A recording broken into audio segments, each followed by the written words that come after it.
साबरमती नदी के किनारे से मापने की कोशिश करेंगे कि राज्य का राजनीतिक पारा कितना है। हमारे साथ 4 खास मेहमान यहां पर मौजूद रहेंगे, जो हमें शायद परिचय देने की जरूरत नहीं है क्योंकि यहां पर पार्टियां साफ साफ नजर आ रही हैं। जीपीपी की तरफ से हमारे साथ गोवर्धन जाड़फिया जी हैं, बहुत बहुत स्वागत है आपका। आईके जडेजा जी बीजेपी की राय रखेंगे और कांग्रेस की तरफ से बात यहां पर करेंगे अर्जुन मोढवाडिया जी, और साथ ही दिव्य भास्कर के एडिटर मनीष मेहता जी हमारे साथ हैं। आप चार का बहुत बहुत स्वागत है। हम बातचीत शुरू करें उससे पहले आपको दिखाएं कि दूसरे दौर के लिए किस तरह की तैयारियां हुई हैं, किस तरह का दावा ठोक रहे हैं सारे राजनेता। क्या सोनियाबेन गांधी ना कहती है कि पेट्रोल डीजल में गुजरात जीतने निकले हैं नरेंद्र मोदी, केशुभाई पटेल और शंकर सिंह वाघेला। प्रचार का दौर थम चुका है, लेकिन जब जंग हो सामने तो आराम कहां। रैलियों का रेला थमा तो शुरू हो गया महीन राजनीति और तिकड़मों का दौर। गुजरात मुख्यमंत्री नरेंद्र मोदी चुनाव से पहले पहुंच गए मोरारी बापू की शरण में। पैर छूकर जीत के लिए आशीर्वाद लिया।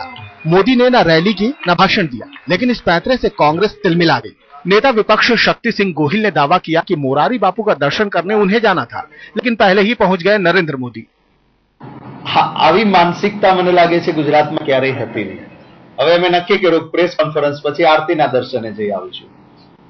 આ ગુજરાતના મુખ્યમંત્રી કારણ કે 2 દિવસ પહેલા અમે કહ્યું કે ભાઈ આમંત્રણ છે, અમારી ચૂંટણીઓ છે, મારી અર્જુનભાઈની પૂરી થાય, આજે પ્રેસ રાખવાના હતા તો પ્રેસમાં જતા પહેલા 10:30-11 ત્યાં જઈશું આવું વિચાર્યું। ત્યાં જાણ પણ હતી એટલે ત્યાં 10:30-11 જઈને બેસી ગયા। ભારત માતા की।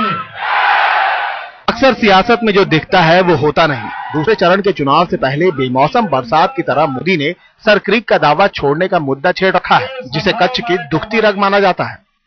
अरे प्रधानमंत्री जी, एप्रिल महीना में आ देशना मुख्यमंत्रियों मीटिंग थी।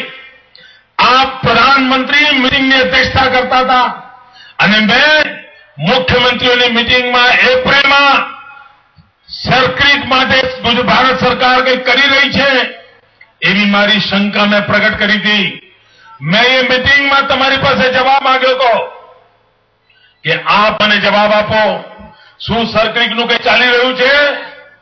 પ્રધાનમંત્રી, આપે મારા પ્રશ્નો ગળી ગયા, આપે જવાબમાં મને જવાબ ન આપ્યો, આ દેશની જનતાને તમે અંધારામાં રાખી। बीजेपी के पास कोई इश्यू नहीं है इसलिए सिरक्रीक, कोई इश्यू नहीं है इसलिए अहमद भाई पटेल। बिना मतलब के इश्यू मैं नहीं समझता कि बीजेपी के लिए ठीक है। आने वाले दिनों में पछतावा होगा। कुछ ही घंटे बचे हैं जब गुजरात में दूसरे चरण का मतदान शुरू हो जाएगा। इस चरण में 12 जिलों की 95 सीटों पर 820 उम्मीदवारों की किस्मत का फैसला होना है। बीजेपी के 95, कांग्रेस के 92, जीपीपी के 84 और बीएसपी के 84 उम्मीदवार चुनाव मैदान में हैं। और अगर 2007 के नतीजे देखें तो बीजेपी ने 48 और कांग्रेस ने 25 सीटों पर बाजी मारी थी। मुख्यमंत्री नरेंद्र मोदी तीसरी बार कमल की कामयाबी का दम भर रहे हैं, तो केशुभाई पटेल पाठ पढ़ा रहे हैं गुजरात में परिवर्तन का। जबकि शंकर सिंह वाघेला को पूरा भरोसा है कि इस बार पंजा मारेगा बाजी, लेकिन 20 को मतदान के बाद तय हो जाएगा कि गुजरात किसका। अहमदाबाद से गोपी घांगर के साथ आज तक ब्यूरो। मुद्दा विकास से शुरू हुआ था तो सरक्रीक पर जाकर थमा है। क्या है दूसरे दौर के लिए, क्या है तैयारी? लेकिन जगह जी, हम सबसे पहले आपसे ही जानना चाहेंगे क्योंकि पहले दौर में जिस तरीके से हमने देखा, बहुत सारे इलाकों को ऐसा कहा जा रहा था जो बीजेपी का जहां पर वर्चस्व नहीं था, या यूं कहें कि नरेंद्र मोदी की एक कमजोर कड़ी के तौर पर देखा जा सकता था। आप माने चाहे नहीं माने, लेकिन दूसरा दौर वो दौर है जब आप मेकअप कर लेना चाहते हैं। देखिए, पहला दौर में भी भारतीय जनता पार्टी की बहुत अच्छी बढ़ रहेगी और दूसरे चरण में भी भारतीय जनता पार्टी अच्छी तरीके से ज्यादा सीट प्राप्त करेगी। और हम ये मानते हैं कि 182 सीट में से गुजरात की भारतीय जनता पार्टी की सरकार फिर से बनेगी। जो 2007 में सीट थी उससे ज्यादा सीट लेकर भारतीय जनता पार्टी भव्य विजय प्राप्त करेगा और मुख्यमंत्री नरेंद्र मोदी फिर से दोबारा मुख्यमंत्री बनेंगे। लेकिन आप दो तरफ जो लोग बैठे हैं वो ऐसा मानते नहीं है, उनके चेहरे के भाव भी यही बता रहे हैं। गोवर्धन जी, देखिए, पहले चरण का जो मतदान हुआ उसका मैं आकलन कर रहा हूं कि 95 में जब उछाल आया था मतदान का, वो परिवर्तन का था, शासन के विरुद्ध का एंटी इनकम्बेंसी था। उसके बाद के 2002, 2007 और अभी 2012, तो ये मतदाताओं का जो रुझान है, करीबन कई स्थानों पे 15% से भी ज्यादा मतदान बढ़ा है। इसका मतलब सीधा निकलता है, अगर कोई माने न माने वो बात अलग है, लेकिन ये सरकार के विरुद्ध का मत है। ये बात हम जडेजा जी आपसे जरूर पूछेंगे, लेकिन पहले अर्जुन जी से हम जल्दी से पूछ लेते हैं कि अमूमन देखा यही जाता है कि जब मतदान का आंकड़ा बहुत ज्यादा होता है तो एंटी इनकम्बेंसी का फैक्टर वहां पर वाकई देखने को मिलता है। क्या कांग्रेस अपनी उम्मीदें इस बात पर लगा रही है? नहीं, अपनी उम्मीदें तो हम इस पर लगा रहे हैं कि जो हमने 2 साल में देखा है, जो प्रजा का आक्रोश था सरकार के प्रति, क्योंकि जनता का जितना भी अधिकार था, ये अधिकार ये वर्तमान गवर्नमेंट ने छीन लिया था। जितना भी गवर्नमेंट रिसोर्सेज था वो चंद उद्योगपतियों के पीछे लगा दिया था। न बिजली किसानों को 8 घंटे से ज्यादा मिलती है, न बिजली का कनेक्शन मिलता है, लेकिन बिजली बाहर भी बेची जाती थी। यहां बड़े उद्योगपति को, एक ही इंडस्ट्रियलिस्ट को 33,000 करोड़ टाटा को दिया गया, लेकिन जो मरीज सरकारी दवाखाने में जाता था तो वहां पैसा नहीं है तो उसको मरना पड़ता था। जो बच्चा कॉलेज में पढ़ने के लिए जाता था, फीस नहीं है तो उसको पढ़ाई बंद करनी पड़ती थी। 10 लाख शिक्षित युवा बेकार है। यहां ये इश्यूज जो था, वो इश्यूज इतना भारी मात्रा में लोगों में असंतोष था कि गुजरात की स्थापना के बाद रिकॉर्ड ब्रेक मतदान हुआ इस दफा। आज तक जो गोवर्धन भाई ने बताया वो भी 65% मतदान हुआ था उस समय भी, इससे ज्यादा नहीं हुआ। ये 70% मतदान एवरेज प्रतिशत से ऊपर जाना एक संकेत के तौर पर देखना चाहिए। हम जानते हैं आप जवाब देना चाहते हैं, लेकिन हम जल्दी से एक मनीष आपसे भी जानना चाहेंगे, आपका आकलन क्या है इसका? देखिए, जो ज्यादा मतदान हुआ है उसकी वजह से एक थियरी ये भी चल रही है कि एंटी इनकम्बेंसी है। हाँ। लेकिन बीजेपी ऐसा मान रही है कि ज्यादा मतदान हमेशा उनकी फेवर में रहा है, लेकिन ये कहना मुश्किल है इस बार, क्योंकि सौराष्ट्र इस फर्स्ट फेज में सौराष्ट्र गुजर चुका है और सौराष्ट्र में जो फैक्टर चला है वो जीपीपी का और केशु भाई की प्रेजेंस, वो मतदान कहाँ हुआ है ये अभी किसी को पता नहीं है। और तीनों पार्टियां क्लेम कर रही है कि हम जीत रहे हैं, तो मेरे ख्याल से तीन तो जीत नहीं पाएंगे। तो ये एंटी इनकम्बेंसी है या प्रो गवर्नमेंट है, ये भी तय करना बहुत ही मुश्किल। प्रो गवर्नमेंट है क्या एक ऐतिहासिक जीत की तरफ बढ़ रहे हैं? क्योंकि बीजेपी की तरफ से ये बात कही जाती है और कांग्रेस और जेपीपी की तरफ से कहा जाता है कि नहीं, ये उनके खिलाफ वोट है। देखिए, एंटी इनकम्बेंसी की बात लेकर अगर कांग्रेस थोड़े दिनों के लिए आनंद प्राप्त कर सकती है, ये मतदान जो भारी मतदान हुआ है, शायद नरेंद्र मोदी के लिए न हुआ, विकास के साथ जाने के लिए हुआ है। और हम ये मानते हैं कि केंद्र में बैठी हुई कांग्रेस की सरकार ने जिस प्रकार से महंगाई की थोप गुजरात के लोगों पर, देश के लोगों पर लगाई है, आज केंद्र में बैठी हुई कांग्रेस की सरकार ने जिस प्रकार से गरीबों की क्रूर मस्करी की है, उन्होंने बोला है आज कि 600 रुपये में आधार योजना में, आज दिल्ली में जाहिर में उन्होंने बोला कि आधार योजना में 600 रुपये में 5 व्यक्ति का परिवार पूरा महीना अपना घर चला सकता है, यानी कि एक दिन में एक व्यक्ति के लिए 4 रुपये में पूरा 2 टाइम का भोजन उनको पूरा प्राप्त हो सकता है। ऐसे कई पहलू है जो कांग्रेस के विरुद्ध में और भारतीय जनता पार्टी के पक्ष में रहे और गुजरात के मतदाताओं ने गुजरात की मुख्यमंत्री नरेंद्र भाई मोदी के विकास के साथ जाने के लिए जिस प्रकार से देश के लिए रोल मॉडल गुजरात बनाए, उसके लिए ये भारी मतदान किया है। वाडिया जी, राज्य में भ्रष्टाचार अलग है, पर क्या केंद्र का जो भ्रष्टाचार है जो लोगों ने देखा है, उसका गुस्सा गुजरात में रिफ्लेक्ट नहीं होगा? नहीं, गुजरात में भ्रष्टाचार जो भी जहां है वो दिखाई देता है। जो भारत सरकार में जो भ्रष्टाचार हुआ, सभी को जेल में जाना पड़ा। इतना ही नहीं, वहां कैग ने उसकी जांच की, पब्लिक अकाउंट्स कमेटी ने भी जांच की, वहां पार्लियामेंट्री कमेटी भी आज जांच कर रही है और सबको सबक मिला। गुजरात ही एक ऐसा स्टेट है कि यहाँ के जो 42,000 करोड़ रुपीस के भ्रष्टाचार कैग ने बाहर निकाला, उस पर न चर्चा दी गई, न उस पर पब्लिक अकाउंट्स कमेटी में आज चर्चा हो रही है, न ही उनके लिए लोकपाल जो लोकायुक्त के यहाँ कानून है वहां चर्चा की मांग की, वहां इंक्वायरी की मांग की, वो भी नहीं हुई। एक ऐसा ही स्टेट ये है कि जहां 8 साल से लोकायुक्त की अपॉइंटमेंट नहीं हो रही है और सभी उसके जो एक मंत्री है जिन्होंने 400 करोड़ का मछली कांड किया, उनको टिकट दी गई और वो सम्मानित है। जो सारे देश में दूसरे नंबर की सबसे ज्यादा मिनरल थेफ्ट की, वो मेरे सामने उनको कोई कैंडिडेट नहीं मिला, ऐसे लोगों को कैंडिडेट्स बनाया गया। सबसे बड़ा बुटलेगर हो, उनको गोधरा में कैंडिडेट्स बनाया गया। हाँ। सबसे बड़े माफिया लोग है वहां है, लेकिन उनको सभी ये लाइसेंस है, जबकि भारत सरकार में जिसके सामने अंगुली दिखाई, उसकी जांच की गई। नहीं, जांच की नहीं, उसको जाना पड़ा वहां से, जाना पड़ा। गोवर्धन जी, हालांकि आपकी पार्टी को परखा नहीं गया है, नेता पुराने हैं आप भी, लेकिन पार्टी परखी नहीं गई है, इसलिए इस बात पर आपकी जाहिर है खिंचाई नहीं हो सकती। लेकिन जब अभी जडेजा जी बोल रहे थे कि विकास हुआ है गुजरात में, आप मुस्कुरा रहे हैं, नहीं सहमत? मैं इसलिए मुस्कुरा रहा था कि मैंने पूरा ह्यूमन डेवलपमेंट इंडेक्स को देखा है 2011-12 का। इंडस्ट्रियल इन्वेस्टमेंट में गुजरात का क्रम आया 5वां, पहले पहला या दूसरा रहता था ये वाइब्रेंट के बगैर, और हमारी शिक्षा में 13वां क्रम है। आरोग्य में, हेल्थ में वी आर 16th। 0 to 6 के एज के बच्चे 46% इल न्यूट्रिशन के शिकार हैं। ट्राइबल महिलाएं 71% इल न्यूट्रिशन के शिकार हैं। मैं जो कहता हूं विकास की परिभाषा वो कभी ये जीडीपी नहीं हो सकता। विकास की परिभाषा है मानव विकास का सूचकांक, उसमें गुजरात पिछड़ा रहा और खास करके 6,500 किसानों की गुजरात में आत्महत्या हुई। आधा अकाल पड़ा इस साल, घास का एक तृण भी नहीं मिला, और सारे रोज का एक दिन किसान ने आत्महत्या, हर दिन दो किसानों ने की।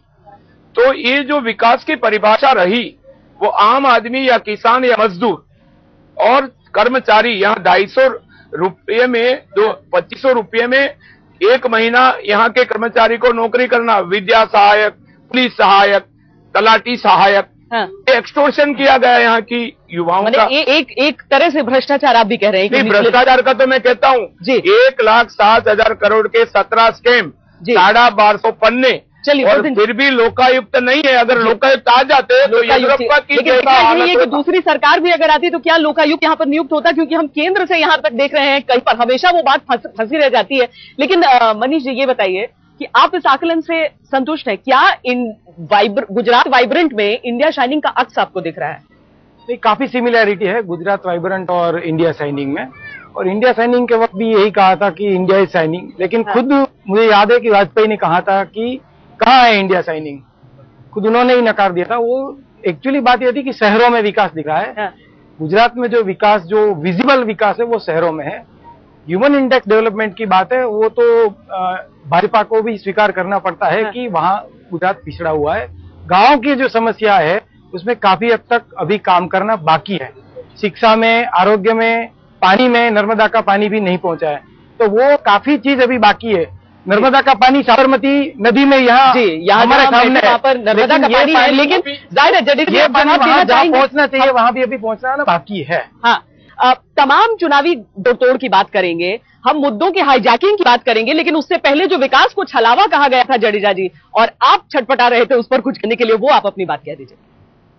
देखिए, ये लोग अर्बन और ग्रामीण विकास का दो अंतर की बात कर रहे थे। मैं ये बोलना चाहता हूं कि इन टोटो पिछले 10 साल में गुजरात में मुख्यमंत्री नरेंद्र भाई मोदी की भारतीय जनता पार्टी की सरकार ने पूरे देश को एक क्षेत्र में रोल मॉडल दिया हुआ है। कृषि विकास जिस प्रकार से गुजरात का हुआ, पूरा देश 30% कृषि विकास दर प्राप्त नहीं कर सका है। गुजरात एक देश का प्रदेश है जिन्होंने 11% कृषि विकास दर प्राप्त किया हुआ है। गुजरात के कांग्रेस के लीडर मानते नहीं है कि गुजरात के कृषि क्षेत्र में विकास हुआ है, मगर बगल में स्टेट है महाराष्ट्र, उनके मुख्यमंत्री पृथ्वीराज चौहान, अगर किसी को चाहिए तो मैं सीडी देने के लिए तैयार हूं, वो उनकी मीटिंग में बोलते हैं कि अगर महाराष्ट्र का विकास करना है तो महाराष्ट्र का कृषि विकास बहुत जरूरी है, और यही कृषि विकास के लिए हमें गुजरात की राह पर चलना होगा। गुजरात में जिस प्रकार से कृषि की विकास की दौर है, ऐसी दिशा में हमें चलना होगा। दूसरी बात है, देश का कोई ऐसा प्रांत नहीं है जहां 24 आवर्स रूरल एरिया में बिजली मिलती है।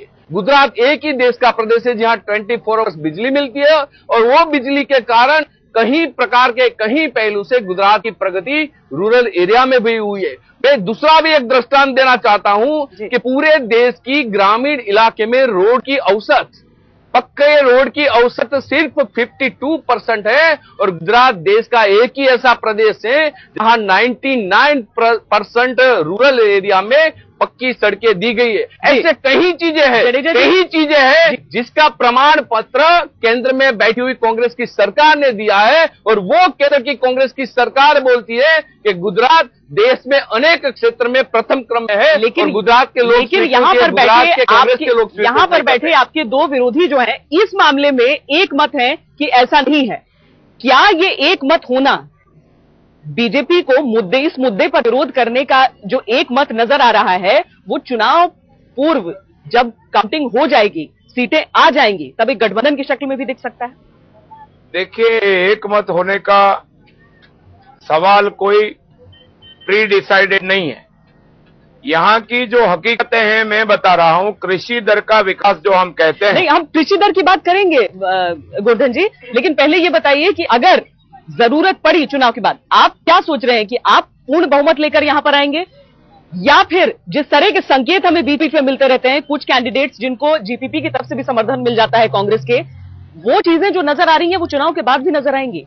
देखिए, अब तो ऐसी स्थिति है कि पंचायत में रेडियो लाने का जो प्रस्ताव होता है, चाबी किसके घर रखने, वो तो रेडियो लाने दीजिए, फिर चाबी का प्रश्न उठता है। सवाल ऐसा है, वो स्थिति जब तय होगी तब होगा। अभी से हम क्यों ये बात करें जब रेडियो आया ही नहीं है? अगर बीजेपी को चंद सीटें कम पड़ जाएंगी तो देंगे? हम अभी कुछ तय नहीं करेंगे, हम तो ये कहेंगे हम बहुमत की ओर जाएंगे। मोटवाडिया जी, क्या इस तरह की स्थिति के बारे में आपने सोचा है? क्योंकि अभी तक के चुनावों में जो आंकड़े आते रहे हैं, इस बार या तो आप पूर्ण बहुमत की नहीं, हमें किसी की जरूरत ही नहीं होगी, लेकिन जिस तरह का चलन है पूरे देश में, अलग अलग राज्यों में, केंद्र में बाकी तो छोड़ दीजिए, तो आप उन्हें एक प्रोस्पेक्टिव एलाय के तौर पर देख रहे हैं? देखो, जो 2 साल में सारे देश में जो असेंबली का चुनाव हुआ और जो जितने भी चुनाव हुए उसमें जहां भारी मतदान हुआ, उसमें जो शासक पार्टी थी वो पूरी साफ हो गई। पश्चिम बंगाल में 84% वोटिंग हुआ और सीपीएम और कोई अलायंस गया। 69% वोटिंग हुआ यूपी में, बीएसपी गई। डीएमके गया तमिलनाडु में, 76% वोटिंग हुआ, वहां भी गया। और यहां पहली बार रिकॉर्ड ब्रेक 70% वोटिंग हुआ है। मैं आंकड़े के तौर पर आपको बताऊं कि जो लास्ट 2007 का चुनाव हुआ, 2007 यानी आप पूरी तरीके से आश्वस्त हैं कि 100% कांग्रेस को बहुमत जिन राज्यों का उदाहरण आपने दिया है वहां की स्थिति ऐसी नहीं थी जैसी इस वक्त गुजरात में नजर आ रही है। यही स्थिति है, उससे बदतर स्थिति है। 2007 में भी 59 सीट कांग्रेस की आई थी और एलाइज को मिलकर 64 सीट आई थी, और 30 सीट ऐसी थी कि जो 3000 वोटों से कम वोटों से हमारे थे। हाँ। इस दफा सिर्फ 1 या 2% किसी की जरूरत नहीं पड़ेगी, किसी की जरूरत नहीं पड़ेगी। मनीष, हम आपका आकलन जानेंगे, लेकिन उससे पहले जडेजा जी, बीजेपी को तो सब एक तरह से हम कह सकते हैं पॉलिटिकल अनटचेबल मानते हैं, यानी इधर से या उधर से आपका कोई हाथ थामेगा पता नहीं, लेकिन जिस तरीके से बीजेपी से निकल कर, चाहे वो शंकर सिंह वाघेला हो या फिर केशुभाई पटेल हो, जिस तरीके से छिटक कर यहां से निकल कर रहे हैं, आपको ऐसा लग रहा है कि सीटें कम आ गई तो साथ देने वाला भी होगा, हाथ थामने वाला होगा? देखिए, हम ये बात स्पष्ट रूप से बोलते हैं कि भारतीय जनता पार्टी 2007 में जितनी सीटें थी, इससे ज्यादा सीटें लेकर जीत कर आएगी और नरेंद्र मोदी मुख्यमंत्री दोबारा बनेंगे। और एक बात मैं जोड़ना चाहता हूं, आज कांग्रेस के गुजरात के बड़े दिग्गज नेता शंकर सिंह वाघेला ने बोला है कि हमारा यानी कि कांग्रेस का और जीपीपी का मकसद एक है और अगले आने वाले दिनों में भी हम एक मकसद लेकर आगे बढ़ेंगे। चलिए, गोवर्धन जी ने तो इस बात से किनारा कर लिया था जब मैंने कहा कि एक उम्मीदवार और कांग्रेस का और उसे समर्थन दे रहे हैं जीपीपी। यही मणिनगर की बात है, ज्यादा दूर नहीं जाना है, श्वेता भट्ट की बात हम यहाँ पर कर रहे हैं। आपको लग रहा है कि ये समीकरण बन सकता है?